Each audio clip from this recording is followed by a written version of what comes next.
Hello children, मैं आपको BMS first prof के क्रिया शारीर सब्जेक्ट के टर्म 2 के चैप्टर प्रकृति की तैयारी करवाऊंगी। Let's begin with the chapter. जब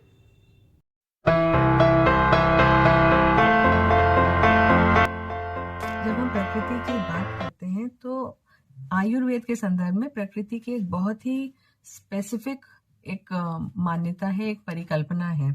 ठीक है, अगर आप बात करेंगे तो आप ये सोचेंगे कि प्रकृति मतलब नेचर होता है।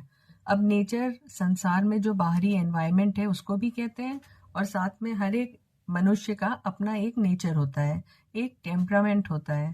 ठीक है, आप लोगों ने देखा होगा कि कुछ आप लोगों में से कुछ बच्चे जो होते हैं बड़े हंसमुख हैं, कुछ काफी गंभीर रहते हैं, तो हर कोई कुछ बहुत जल्दी गुस्सा हो जाते हैं, रूठ जाते हैं। तो ये सब उनका अपना स्वभाव है, ये उनकी अपनी प्रकृति है।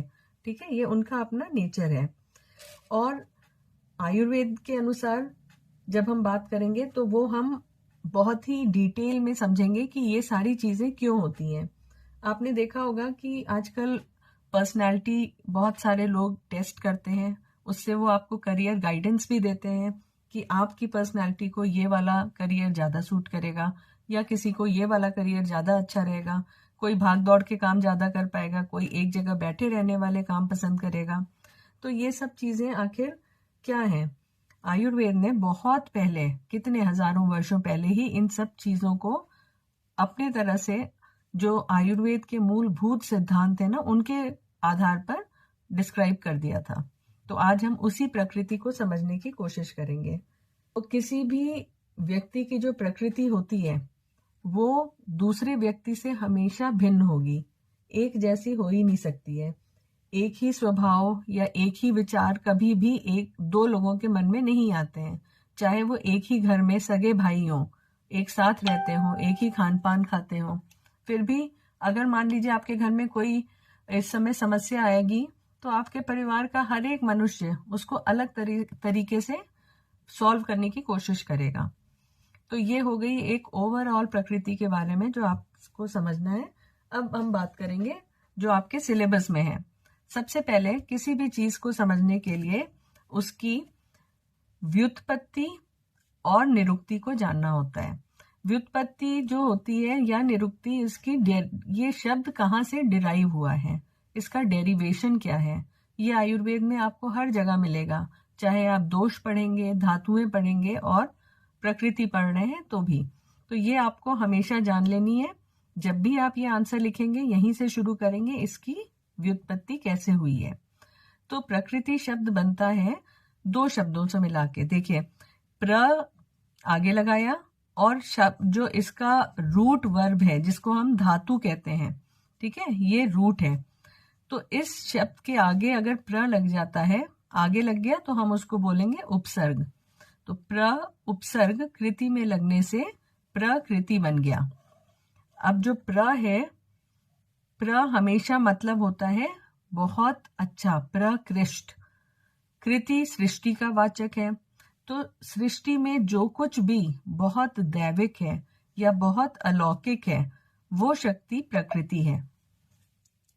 आचार्य सुश्रुत ने इसको बोला है प्रकरोति इति प्रकृति, यानी कि प्र मतलब होता है हमेशा पहले। तो प्र या पहले जिसकी कृति हुई है या सृष्टि हुई उसको हम प्रकृति मानते हैं। इसलिए सृष्टि में जो सबसे पहली देवी है उन्हें प्रकृति कहा गया है। जो प्रकृति शब्द है उसमें प्र हमेशा सत्व गुण का बोधक होता है, क्री रजोगुण का और ती तम गुण का बोधक होता है। इस प्रकार से आप देखोगे तीनों सत्व, रज और तम तीनों मिल गए तो ये क्या होते हैं? त्रिगुण होते हैं। तो ये त्रिगुणात्मक होती है और ये सर्वशक्ति युक्त होगी। सृष्टि उत्पादन या सृष्टि की उत्पत्ति में प्रधान कारण प्रकृति होती है। इस प्रकार से हम मान सकते हैं कि वात, पित्त, कफ और सब चीजों को बनाने वाली या इन सब चीजों से सत्व हमेशा पित्त होता है, रज हमेशा वात होता है और तमोगुण जो होता है वो कफ का द्योतक होता है। इसलिए हम कहते हैं कि ये तीनों ही मिल करके त्रिगुणात्मक होती है। प्रकृति के रेफरेंसेस आयुर्वेद में कहाँ मिलते हैं? तो चरक संहिता में आपको सूत्र स्थान, विमान स्थान और चरक के जो टीकाकार हैं चक्रपाणी जी, उनके द्वारा भी लिखी गई है। सुश्रुत में शारीर स्थान में 4थे अध्याय में मिल जाएगा आपको, और उनके टीकाकार घाड़ेकर जी ने जो टीका लिखी है उसमें मिल जाएगी। अष्टांग संग्रह के सूत्र स्थान में मिलेगी 1st चैप्टर। अष्टांग हृदय जो आप लोग पढ़ रहे हैं इस समय, उसके 1st चैप्टर में सूत्र स्थान के मिलेगी, और इनके टीकाकार हैं अरुण दत्त, उनके द्वारा भी मिलता है। इसी प्रकार से शारंगधर संहिता के पूर्व खंड में भी इसका रेफरेंस है। आपने यहाँ पर ये तो समझ लिया कि जो चीज आपके शरीर के दोषों के एक्सप्रेशंस को सामने लाती है, वात, पित्त और कफ, इन तीनों को जो दिखा रही है वही आपकी प्रकृति बना रही है। So it is that entity जो इंटेंसिफाई करती है आपके दोषों को या आपके बॉडी एक्सप्रेशंस को। अब यहाँ तक तो आप समझ गए इस प्रकृति शब्द की हमने कैसे उत्पत्ति की। आगे हम बात करते हैं, जो सिलेबस में आपके है वो है इसकी डेफिनेशंस या इसकी परिभाषा। तो परिभाषा मतलब क्या होता है? किसी भी चीज को अगर हम इलैबोरेटली डिस्क्राइब कर दें, या हमारे संगीताकारों ने जहां जहां पर इसका रेफरेंस दिया है और उसको किस तरह से डिस्क्राइब किया है। तो बात करते हैं हम परिभाषाओं की। सबसे पहली परिभाषा हमेशा आचार्य चरक की होंगी। तो आचार्य चरक ने विमान स्थान में इसका जिक्र किया हुआ है। उन्होंने बोला है प्रकृति च आरोग्यम, अर्थात प्रकृति को आरोग्य कहते हैं। इन सबको हम इलैबोरेट करेंगे, अभी समझेंगे। चरक सूत्र स्थान पर चक्रपाणी की जो व्याख्या है, उन्होंने कहा है प्रकृतिस्तु स्वभावः, अर्थात व्यक्ति का स्वभाव उसकी प्रकृति कहलाता है। नेक्स्ट परिभाषा आती है अष्टांग हृदय सूत्र स्थान पर अरुण दत्त की टीका की। उन्होंने बोला है प्रकृति शरीरस्य रूपम इति, मतलब शरीर के स्वरूप को हम प्रकृति कहते हैं। और इसी प्रकार चक्रपाणी जी की व्याख्या में एक जगह और लिखा है स्वभावम इति प्रत्यात्म नियत रूपम, प्रकृति किसी भी व्यक्ति का विशिष्ट स्वभाव है, प्रति आत्म रूपम। अब अगर आप आधुनिक विज्ञान के अनुसार समझने की कोशिश करेंगे तो जितने भी psychological, physiological, anatomical, morphological aspects हैं किसी भी इंडिविजुअल के, वो सब प्रकृति के अंडर में ही आएंगे। थोड़े से पर्यायवाची मैंने यहाँ पर लिख दिए हैं। इसके सिनोनिम्स क्या हैं? स्वभाव, अभी तक हम बात कर रहे हैं। नित्या, अविकृति, नेचर, टेम्परामेंट, ये सब कॉमन इसके पर्यायवाची या सिनोनिम्स हैं। इसके आगे आपको जानना है कि प्रकृति आखिर बनती कैसे है, प्रकृति का निर्माण कैसे होता है।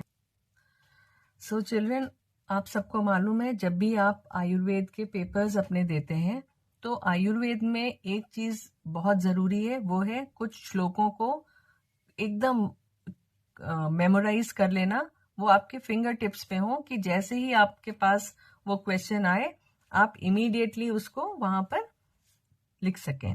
उससे लिखने से ये होगा, वो आपके जैसे आपने अभी तक का 11th-12th में आप पढ़ते आए हो फिजिक्स के फॉर्मूले, मैथ्स के फॉर्मूले, ये कुछ उस तरह का होता है कि आप जैसे ही वो श्लोक लिखते हो आपको ऑटोमेटिकली पता चल जाता है कि इस चीज के बारे में ये पॉइंट्स हैं, और अब आप आगे उन चीजों को इलैबोरेट कर सकते हो। तो इसी तरह से जब हम कोई भी टॉपिक पढ़ेंगे, हमने कुछ श्लोक हैं बहुत कम मगर बहुत जरूरी हैं, आपको आखिरी लास्ट प्रॉफ तक काम आएंगे, वो आपको याद करने पड़ेंगे। तो यहाँ पर जो मेरा मानना है, हम बात करते हैं प्रकृति के निर्माण की। तो प्रकृति का निर्माण, इसके लिए एक आचार्य सुश्रुत शारीर स्थान का श्लोक है, 4th चैप्टर से लिया गया है। शुक्र शोणित संयोगे यो भवेत दोष उत्कटः, प्रकृतिर जायते तेन तस्या में लक्षणम श्रीणु। आचार्य सुश्रुत कहते हैं कि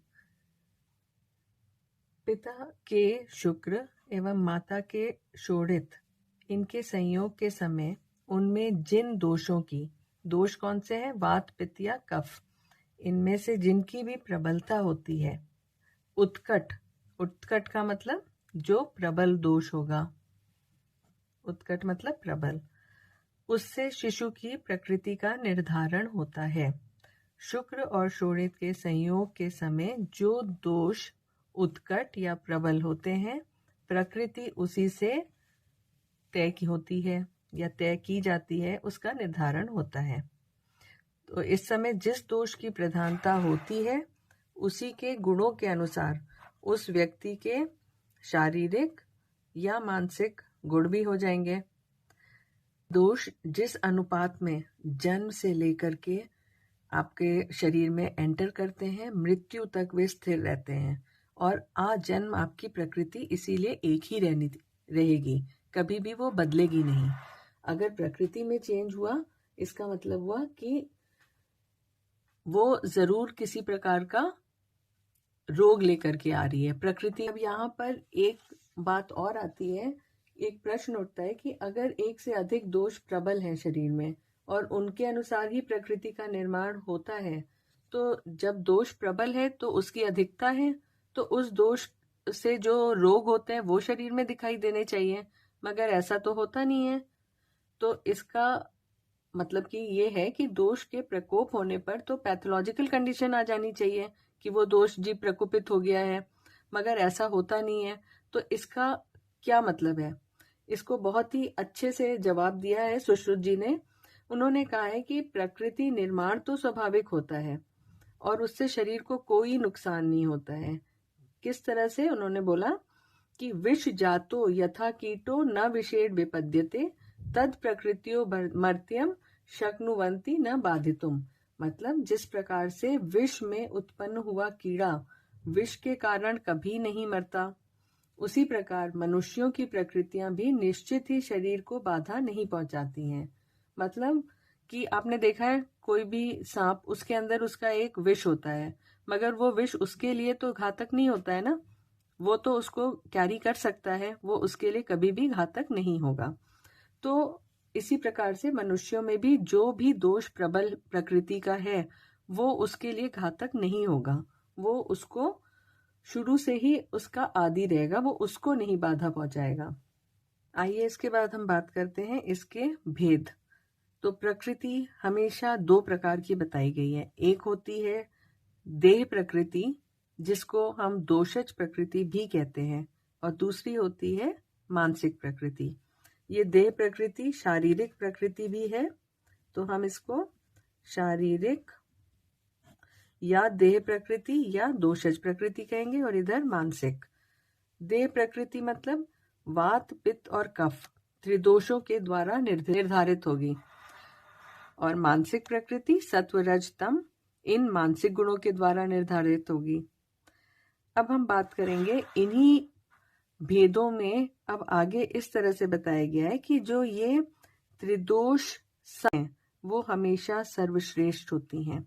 मतलब वात पित्त और कफ, इन तीनों दोषों का समान रेशियो में होना, ठीक है, तो वो हो जाएगी सर्वश्रेष्ठ। अब ये तो बिल्कुल इम्प्रैक्टिकल चीज है, ये कहीं नहीं मिलती है।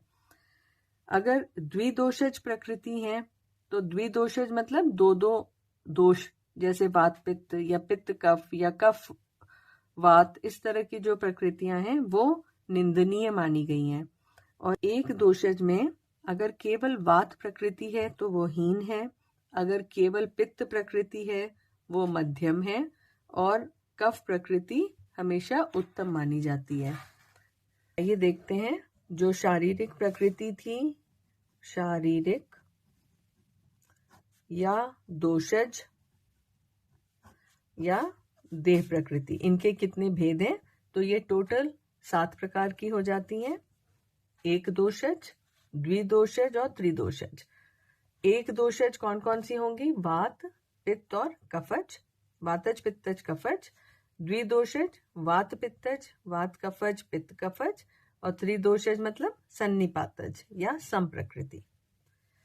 आचार्य चरक ने प्रकृति के अनुसार अग्नि का भी वर्णन किया है, ठीक है। तो अग्नियां आप लोगों को अगर थोड़ा सा भी आइडिया हो, अग्नियां क्या होती हैं शरीर में? अग्नि आपने फर्स्ट टर्म में समझी भी होगी, हम आगे एक पूरा वीडियो उस पे बना लेंगे। आज के लिए बस इतना समझ लीजिए, सम अग्नि सम प्रकृति वाले मनुष्यों की अग्नि होती है। इसी प्रकार विषम अग्नि वात प्रकृति में पाई जाती है, तीक्ष्ण अग्नि पित्त प्रकृति वाले मनुष्यों में और मंद अग्नि कफ प्रकृति वाले मनुष्यों में मिलेगी। अभी जो हम बात कर रहे थे कि किसी भी कीड़े के अंदर अगर खुद पॉइजन होता है तो वो उसको नहीं नुकसान करता है। अगर आपको वो श्लोक चाहिए तो वो ये है, विष जातो यथा कीटो न विषेण विपद्यते तद प्रकृत्यो मर्त्यम शक्नुवंती न बाधितुम। मतलब जिस प्रकार विष से उत्पन्न हुआ कीड़ा विष से नहीं मरता, उसी प्रकार देह प्रकृति भी मनुष्य को कोई स्पेशल बाधा या परेशान या पैथोलॉजी नहीं लाती है। इसका मतलब हुआ प्रकृतियां जो होती हैं वो जन्म से ही शरीर में बनी रहती हैं। मतलब प्रकृति वाला जो दोष होता है वो अधिक बाधा नहीं पहुंचाता है। मगर एक चीज और कही है, वात वाले जो मनुष्य होते हैं, वात प्रकृति वाले, वो हमेशा सदा आतुर रहते हैं। ठीक है, सदा आतुर मतलब वात प्रकृति वाले मनुष्य, आतुर मतलब डिजीज। ठीक, तो उनको अक्सर कोई ना कोई परेशानी आ जाती है। चलिए, अब आपने इतना समझ लिया है तो अब हम ये समझते हैं कि इन सारी प्रकृतियों को प्रभावित करने वाले क्या कारण हैं। कुछ तो कारण होंगे ना जो आपके प्रकृतियों को भी इन्फ्लुएंस कर रहे होंगे। तो वो प्रभावित करने वाले कारणों को हम दो भागों में विभाजित करेंगे। एक तो होंगे इंट्रा यूट्राइन। इंट्रा यूट्राइन मतलब जो आप जन्म से पूर्व ही गर्भावस्था में ही आपको जिन फैक्टर्स ने इन्फ्लुएंस किया, और दूसरा है एक्स्ट्रा यूट्राइन फैक्टर्स, अर्थात जीवन में जन्म के पश्चात जो फैक्टर्स आपको प्रभावित करें। ये इंपॉर्टेंट होते हैं, आप अच्छे से समझते जाइए। सबसे पहले हम बात करेंगे इंट्रा यूट्राइन फैक्टर्स की। इसमें 5 कॉमन या इम्पॉर्टेंट है। वो सबसे पहला है शुक्र और शोणित की क्या प्रकृति थी। मतलब शुद्ध शुक्र हो या शुद्ध आर्तव हो तो क्या होगा, जो भी ऑफस्प्रिंग बनेगा वो भी बहुत अच्छा होगा। ठीक है, तो मतलब उसमें कोई अच्छे का मतलब उसमें जेनेटिक डिफेक्ट्स नहीं होंगे या उसको और तरह की बीमारियां नहीं हो रही होंगी, जेनेटिक जो कॉन्जेनिटल डिजीजेस हैं। तो शुक्र शोणित की प्रकृति ऑफस्प्रिंग को बहुत ज्यादा डिसाइड करती है। अब मान लीजिए किसी के शरीर में कोई जेनेटिक डिसऑर्डर है जो कि इनहेरिटेबल है, जो कि बाद में हेरिडिटरी इनहेरिट हो सकता है, तो उनका जो भी आगे ऑफस्प्रिंग आएगा उसमें इनहेरिट हो सकता है ना। तो शुद्ध कहने का मतलब है कि शुद्ध मतलब यहाँ पर ये हुआ कि कोई जेनेटिक डिसऑर्डर नहीं हो। तो शुक्र शोणित की प्रकृति डिसाइड करती है, genetic basis of the sperm and ovum. Second is काल प्रकृति। अब काल देखिए, हम काल से क्या क्या समझते हैं। काल मनुष्य का एज हो गई, काल सीजन को भी कह देंगे, या टाइम ऑफ कंसेप्शन। तो स्टूडेंट्स, ये वीडियो बहुत लंबा हो रहा है इसलिए हम काल में पार्ट 2 इसके बाद लाएंगे और या जल्दी ही लाएंगे। आप चैनल को सब्सक्राइब कर लीजिए अगर आपको ज़रा भी इससे वैल्यू मिली हो। अपने दोस्तों को शेयर कर लीजिए ताकि वो भी पढ़ लें। और हम मिलते हैं अगले वीडियो में। बाय। डिपेंड करता है कि ऑफस्प्रिंग की क्या प्रकृति तैयार होगी। आगे चलें, तीसरा है गर्भाशय की प्रकृति। गर्भाशय की प्रकृति का मतलब हुआ the uterine factors. So they are very important because it should be fully developed, it should be without any congenital defects, it shouldn't have adhesions, infections, etc. So garbhashay ki prakriti is again very important because garbhashay is the place where the embryo is going to be. Now the fourth one will be, अब आएगा मातुर आहार विहार। मातुर आहार विहार मतलब आपने देखा होगा घरों में भी, जैसे ही कोई प्रेग्नेंट लेडी होती है जिसके घरों में, तो उसके खान पान का विशेष ध्यान रखा जाता है ना।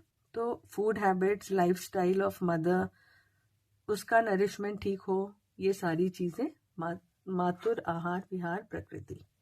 इसके बाद बात करते हैं पंच महाभूत विकार प्रकृति। तो पंच महाभूत मतलब आकाश, वायु, अग्नि, जल एवं पृथ्वी, इनकी क्या प्रकृति थी उस समय जब वो कंसीव हुआ। मतलब जो शरीर है वो पंच महाभूत विकारों से ही बना हुआ है ना। तो प्रत्येक पंच महाभूत फैक्टर्स हैं जो कि बहुत ही इंपॉर्टेंट हैं। आप ये श्लोक याद कर लीजिएगा साथ में ही। शुक्र शोणित प्रकृतिम, पहला। नंबर 1 काल गर्भाशय प्रकृति, तो ये हो गया, एक तो हो गया हमने कहा काल और दूसरा हमने कहा गर्भाशय की प्रकृति। मातुर आहार विहार प्रकृतिम, सॉरी ये नंबर 3, ये नंबर 4। महाभूत विकार प्रकृतिम, ये नंबर 5। तो 5 च गर्भ शरीरम अपेक्षते, तो ये पांचों मिलकर के गर्भ शरीर की अपेक्षा करते हैं। बात करें अब हम एक्स्ट्रा यूट्राइन फैक्टर्स की। एक्स्ट्रा यूट्राइन मतलब पोस्टनेटल, जन्म के पश्चात। अब जन्म के पश्चात क्या होता है कि एक बार जब बेबी बॉर्न हो जाता है, then he is expose to the environment, जो बाहर का वातावरण है उससे, है ना। तो वहां पर हर एक परिवार में अलग अलग रस्म और रिवाज हैं, खान पान का तरीका है, रहन सहन है और एनवायरमेंट है। इसी तरह से सबके एक्स्ट्रा यूट्राइन इसमें हमें इन्हें हम जाति आदि प्रकृति भी कहते हैं। जाति प्रसक्ता, जाति मतलब रेस। तो जाति प्रसक्ता से देखिए, संसार में आपको पता है विभिन्न जातियां पाई जाती हैं। कोई धर्म के आधार पर हिंदू, मुस्लिम, सिख, ईसाई, जैन, बौद्ध एक्सेट्रा, ठीक है।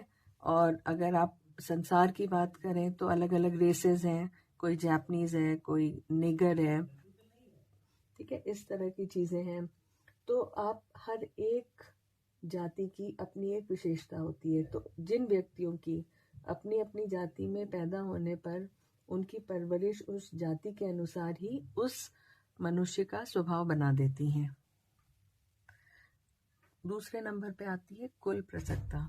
कुल अर्थात फैमिली। तो हर फैमिली की एक एक पेक्युलैरिटी होती है।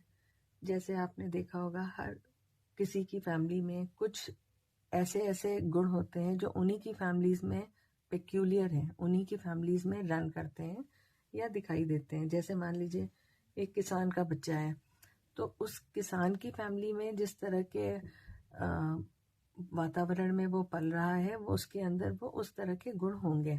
और वहीं पर एक बहुत ही सिविलाइज्ड कोई बहुत हाई फाई या फ्लुएंट फैमिली में पल रहा है, तो उसको एक अलग टाइप का माहौल मिला है उस फैमिली में, तो वो फैमिलियल। तीसरा है देश अनुपातनी। तो संसार के जो विभिन्न देश हैं उनमें रहने वाले लोगों के स्वभाव, प्रकृति, सब में भिन्नता पाई जाएगी। जैसे मान लीजिए कोई इंडियन है, कोई अमेरिकन है या जापानीज है, तो इस तरह के सब लोग अलग अलग होंगे, है ना। किसी की नाक चिपटी है, किसी की हाइट शॉर्ट है, या कोई गोरा है, कोई सांवला है, तो इस तरह से वो देश अनुपातनी। अब आयुर्वेद के अनुसार देखें तो देश मतलब हैबिटेट। हैबिटेट 3 प्रकार के बताए गए, जंगल, अनूप और साधारण। तो यहाँ पर भी आप देखेंगे जो लोग पानी के पास रहते हैं यानी अनूप, या जो लोग जंगलों के पास रहते हैं जंगल, और साधारण प्रदेश में रहते हैं, सबके खान पान फर्क है, सबका रहन सहन फर्क है, और सब में आपको विभिन्न प्रकार के रोग भी अलग अलग मिलेंगे। तो ये सब चीजें हैं जो मायने रखती हैं। आते हैं 4th काल अनुपातनी। काल मतलब होता है सीजन या ऋतु या वातावरण, जो भी है उन सब का जो प्रभाव है ना। तो प्रकृति के ऊपर ऋतु का, दिन का, रात का, नक्षत्र, प्रहर, सब चीजों का असर पड़ता है।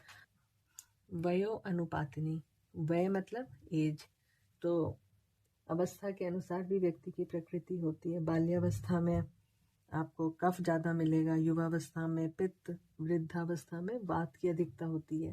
तो इन सब का प्रभाव भी प्रकृति के ऊपर दिखाई देता है। फाइनली प्रत्यात्मनियता, इंडिविजुअलिटी, दैट इज प्रति आत्म नियता, नियत है ना। तो प्रति मतलब एवरी, आत्मा मतलब एवरी पर्सन, इंडिविजुअल, उसके अंदर जो इंडिविजुअलिटी है, ठीक है, वो कहलाएगी प्रत्यात्मनियता। ठीक, तो हर एक इंसान में अगर दो ट्विन्स है ना, तो उनमें भी आपको एक जैसी प्रकृति नहीं मिलेगी। तो